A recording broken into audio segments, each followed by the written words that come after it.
the tariff tantrums continue, one major danger to America is getting lost in all the caterwauling, fentanyl, and China's role in this deadly crisis. The 20% fentanyl tariff on China, which is in addition to the 125% reciprocal tariff, is squarely aimed at punishing the communist regime for not doing nearly enough to stop the poisoning of America. White House advisor Stephen Miller says the administration will not apologize.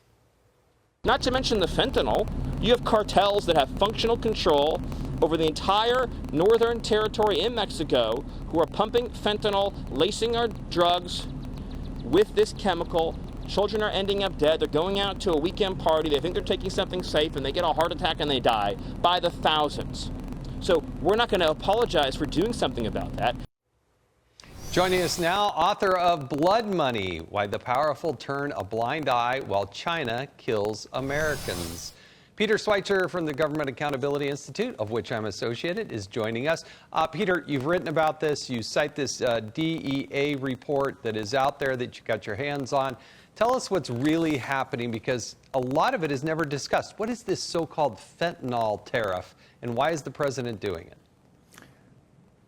Yeah, I think President Trump deserves a lot of credit for doing this, because this is literally a life and death issue, Jason.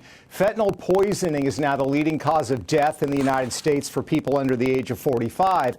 And this is not a typical drug pandemic or drug addiction problem. China controls every link in the chain of fentanyl to where it's killing these Americans. So we all know about the precursor chemicals coming from China to Mexico. They land in a port, the port of Manzanillo. That port is run by a Chinese company, the same Chinese company that runs the Panama Canal. Those precursor chemicals then go to northern Mexico, where, according to the DEA, there are 2,000 Chinese nationals, chemists basically, who turn those precursor chemicals into fentanyl. The drug cartels then get pill presses because, of course, the fentanyl is made to look like Adderall or Vicodin or other pills. Those pill presses come from China, and again, according to the DEA, they are sold by the Chinese to the drug cartels at cost, meaning they're not making a profit.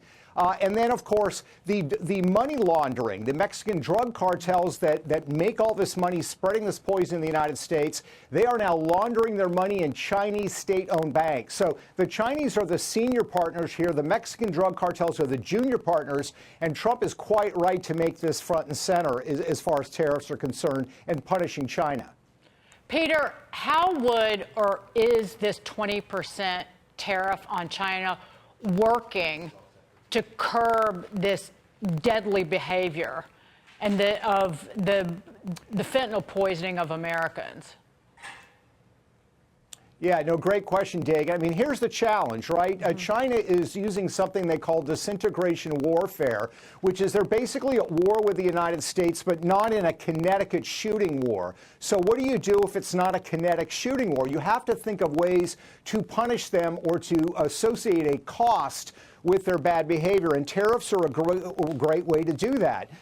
China has the clear ability to simply shut down the precursor chemicals, get those 2,000 Chinese nationals out of Mexico back to China, prevent Chinese state-owned banks from laundering the profits of the Sinaloa and the other drug cartels.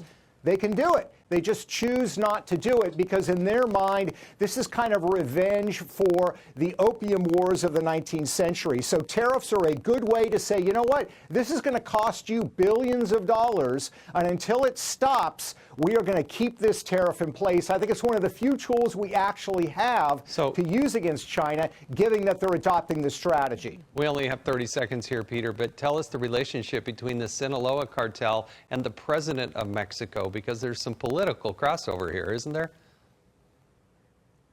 Yeah, there's a great investigative journalist in Mexico. Her name is Annabelle Hernandez. She has shown repeatedly that not only Sheinbaum, the current president herself, is connected to the drug cartels, i.e. they funded her campaigns, that her mentor, AMLO, her predecessor, was also connected with the drug cartels. So the problem you have here is that when they are saying that they are going to take on the drug cartels as the president of Mexico, they are essentially taking on people that help to put them into office, which makes it very, very difficult for them to do.